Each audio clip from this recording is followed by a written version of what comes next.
یعنی آج سے 10-12 سال پہلے کی بھی آپ میری ویڈیوز دیکھیں تو میں نے ہمیشہ ایکسٹرا جوڈیشل ایکٹیویٹیز جو ہیں ماورائے عدالت کام، خواہ وہ کوئی مذہبی جماعت کرے توہین مذہب کے نام کے اوپر، یا کوئی ریاستی ادارہ حب الوطنی کے نام کے اوپر، میں نے ہمیشہ ڈنکے کی چوٹ پہ اس کی مذمت کی ہے اور آج تک کر رہا ہوں۔ آج کل تو فیشن بن گیا ہے، کیونکہ اب تو ریاستی پالیسی یہ بن چکی ہے، اسی کے تحت ضرب عضب اور رد الفساد، آپ کو پتہ ہے یہ 2 فوجی آپریشنز پاکستان میں شروع ہوئے۔ آج تو حالات بڑے سازگار ہیں اس طرح کے معاملات میں بولنے پہ۔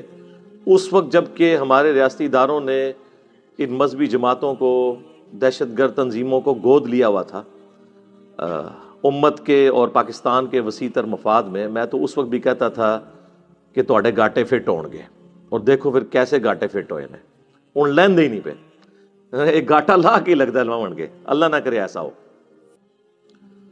اور پھر اس کے بعد جو انٹرنیشنل پریشر آپ کو پتہ ہے کچھ عرصے سے پاکستان پہ FATF کی شکل میں آیا، اور اب تو GSP+ سٹیٹس بھی پاکستان کا آلموسٹ ٹیک پہ لگا ہوا ہے۔ اللہ تعالیٰ کوئی بہتری فرمائے اور ملک کی اکانومی بہتری کی طرف جائے، حالات و واقعات بہتری کی طرف جائیں۔ فی الوقت یعنی گراؤنڈ ریالٹیز تو یہی بتا رہی ہیں کہ مستقبل قریب میں کوئی حالات بہتر ہوتے مجھے تو نظر نہیں آ رہے۔ اللہ کرے کہ معاملہ کوئی بہتری کی طرف چلا جائے انشاءاللہ تعالی۔ اب یہ جو میرے بھائی جو کچھ ہوا، اس کی جڑیں جو ہیں وہ بہت پرانی ہیں۔ 40 سال سے ہم نے اپنی غلط پالیسیز کی وجہ سے جو فصل بوئی تھی، آج اس کا رزلٹ ہمارے سامنے ہے۔ ایک دن میں تو اتنی بڑی خرابی نہیں آتی، ایک دن میں تو دیمک نہیں چاٹتی، ایک دن میں تو زخم کینسر نہیں بن جاتا۔ اس کو وہ کہتے ہیں نا، تھیندے تھیندے تھین جاندہ ہے بندہ، یہ وہ والا معاملہ ہوا ہے۔ آہستہ آہستہ معاملات خراب ہوئے، اور اس طرح کی جتنی بھی ایکٹیویٹیز ہو رہی ہیں، میں اس میں پہلے نمبر پہ مجرم اگر کسی کو سمجھتا ہوں تو وہ ہماری ریاست ہے، ریاستی ادارے ہیں جن کی سرپرستی ہماری مذہبی جماعتوں کو اتنا عرصہ تک حاصل رہی، امت اور پاکستان کے وسیع تر مفاد میں، انورٹڈ کاماز کے اندر۔ اس کے بعد مذہبی جماعتیں، اور اس کے بعد پھر ہماری جاہل عوام۔ لیکن ڈرائیونگ سیٹ کے اوپر ریاست ہوتی ہے، اس میں چاہے ہمارے حساس ادارے ہوں، چاہے ہماری پولیٹیکل پارٹیز ہوں، حکومتی عہدے داران ہوں، یہ سب کے سب اس معاملے میں مجرم ہیں۔ سب نے یہ مل کے حصہ ڈالا ہے جس کا آج ہم رزلٹ بھگت رہے ہیں۔ یہ تو جس کے ساتھ ہوتی ہے اس کو پتہ چلتا ہے۔ بخاری اور مسلم کی متفقن علیہ حدیث ہے، اللہ کے محبوب صلی اللہ علیہ وآلہ وسلم نے فرمایا کہ کسی کو آگ میں جلانا، یہ عذاب صرف اللہ تعالیٰ کے ساتھ خاص ہے کہ وہ اپنے مجرمین کو قیامت کے دن آگ میں جلائے گا۔ کسی مخلوق کے لیے روا نہیں کہ کسی دوسرے کو آگ میں جلائے، کافر ہو مسلمان ہو، آپ یہ کام کر ہی نہیں سکتے۔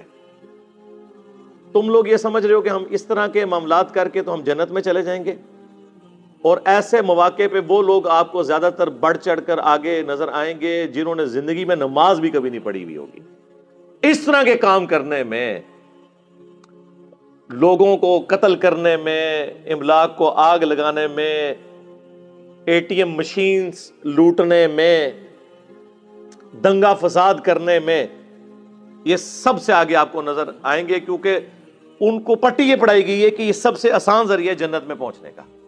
اور بیوقوف نہیں ہے، سمجھدار ہیں۔ آج تک کسی شخص نے عشق رسول صلی اللہ علیہ وآلہ وسلم کے نام پر اپنی موٹر بائک کو آگ نہیں لگائی، اپنی گاڑی کو آگ نہیں لگائی ہے، دوسرے کو لگائی۔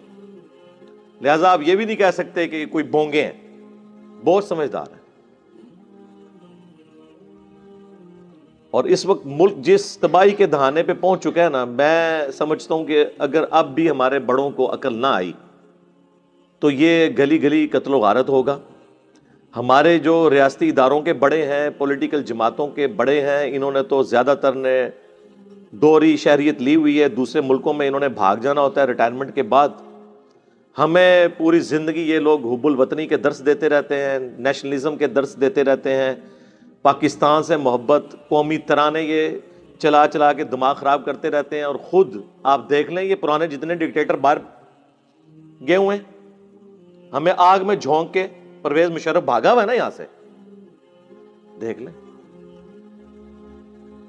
جب تک مر نہیں جاتے جان نہیں چھوڑتے۔ ضیاء الحق نے مر کے ہی جان چھوڑی ہے نا، ورنہ جو اس وقت پالیسیز اس نے سیٹ کی تھی، جو سعودیہ اور ایران کی پراکسی وار کو یہاں پہ سپورٹ کر کے، وہ آج تک ہم بھگت رہے ہیں۔ اب دیکھ لیں میڈیا کے اوپر کیا ساری گالیاں جو ہیں وہ پولیٹیکل گورنمنٹس کو، پرائم منسٹر کو کھانی پڑ رہی ہیں، کیونکہ ہماری عوام کا جو ہے اتنا نالج تو ہے نہیں، ان کو پتہ ہی نہیں ہے کہ معاملات ٹوٹی کمند کہاں۔ جس طرح محرم کے دنوں میں بیٹھ کے سارے یزید کو رو رہے ہوتے ہیں، اور سسٹم تو پیچھے سے خراب ہوا ہے، اس کی کوئی بات ہی نہیں کرتا۔ یہ تو فیشن ہے نا یزید کو رو لینا، آسان بھی ہے، دوسرے پہ بات کرنا ذرا مشکل ہے۔ لیکن میں آپ کو بتاؤں، اللہ کا شکر ہے اب ہمارے ریاستی اداروں میں پالیسی شفٹ آیا ہے، ان میں اتنا حوصلہ پیدا ہو گیا ہے کہ انہیں اپنی غلطیوں کا احساس ہوا۔ جبھی تو کچھ عرصے سے ہمارے پرائم منسٹر صاحب کئی ملکوں کے دوروں پہ، پریس کانفرنسز کے دوران، انٹرویوز کے دوران اعلانیہ طور پہ یہ مان چکے ہیں کہ ہماری پرانی جو پالیسیز تھیں وہ بالکل غلط تھی۔ یہ علیحدہ بات ہے کہ ہمارے ریاستی اداروں کے کیے ہوئے جرائم کی توبہ کا اعلان ہمارے پرائم منسٹر کو کرنا پڑ رہا ہے۔ یہ ہے دکھ کی بات۔ چلے پھر بھی ہم کہتے ہیں کہ ٹھیک ہے، پولیٹیکل گورنمنٹس کو ہی بوجھ اٹھانا چاہیے اداروں کی غلطیوں کا، لیکن ان کو بھی کچھ اس حوالے سے خیال کرنا چاہیے کہ وہ بھی مستقبل کے لیے اپنی کوئی جو ڈائریکشن ہے اس کو درست کر لیں۔ آپ کو پتہ ہے کچھ عرصہ قبل خوشاب کے اندر ہمارے اسٹوڈنٹ عمران بھائی جو بینک مینیجر تھے رحمہ اللہ تعالی، ان کا بے دردی سے ایک گارڈ نے قتل کر دیا۔ ہمارے اسٹوڈنٹ تھے، آپ ان کے جو فیس بک کا پیج ہے اس پہ کئی ایک ویڈیوز میری انہوں نے اپلوڈ کی ہوئی تھی، اور لوگوں کی بھی کی ہوئی تھی، اور مسئلہ کوئی اور تھا۔ ایک ایک گھنٹے کی جا کے یہ لوگ نمازیں پڑھتے ہیں، اور وہ بھی صرف ڈیوٹی آورز کے اندر۔ جب گھر آ جاتے ہیں تو ایک سلام امام کے پیچھے ہوتا ہے، دوسرا جوتیوں والی جگہ پہ ہوتا ہے۔ اور اگر کوئی شخص سمجھا دے کہ میرے بھائی یہ نوافل جو ہیں یہ کوئی ضروری نہیں ہے، یا ان کو آپ بعد میں پڑھ لو، آپ ڈیوٹی اپنی صحیح طریقے سے ادا کرو،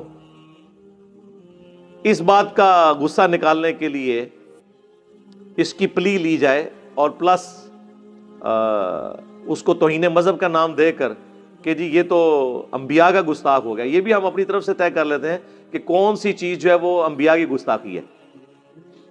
انہیں شہید کر دیا گیا، بعد میں خیر مذمت کرتے رہے، ابھی تک اس کے قاتل کو سزا ہوئی کوئی نہیں ہے، صرف کورٹ نے ڈیسیژن کیا ہے۔ اور ماشاءاللہ پچھلے دنوں آپ نے دیکھا ہمارے چیف جسٹس صاحب کس طرح گرجے ہیں۔ یار یہ لوگ بعد میں اپنی تقریریں دیکھ کے شرمندہ بھی نہیں ہوتے؟ ان کے دعوے دیکھیں اور ان کی عدالتوں کے، میں کرتوت لفظ نہیں بولتا، کارنامے دیکھ لیں، آج تک کسی کو اس طریقے سے سزا نہیں ہوئی ہے۔ اور کسی اگر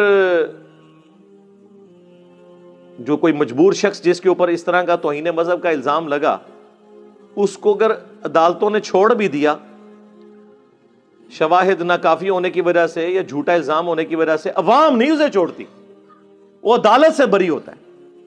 ایک کچھ عرصہ پہلے کی بات ہے، ہمارے جیلم شہر کی تحصیل ہے پنڈ دادن خان، وہاں پہ وہ ایک مولانا صاحب تھے، جماعت اسلامی سے ان کا تعلق تھا، ان پہ اس طرح توہین مذہب کا جھوٹا الزام لگا، کافی سال انہوں نے قید کاٹی، بعد میں ثابت ہوا یہ بالکل غلط ہے۔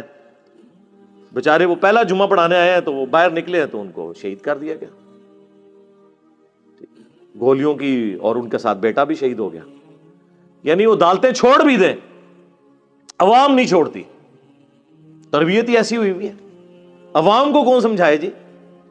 لہٰذا آپ یہ سمجھ رہے ہیں جب آپ کسی پہ الزام لگا دیتے ہیں نا توہین مذہب کا، جھوٹا بھی، وہ مارا گیا، اب اسے کوئی دنیا کی طاقت بچا نہیں سکتی ہے، کیونکہ عدالت چھوڑے گی بھی تو عاشقان رسول سو کالڈ تیار بیٹھے ہوئے ہیں اپنی جنت پکی کرنے کے لیے، اس کو جنت میں بھیج کے کیا کریں گے؟ یہ سری لنکا والا جو واقعہ ہوا آفیسر کا،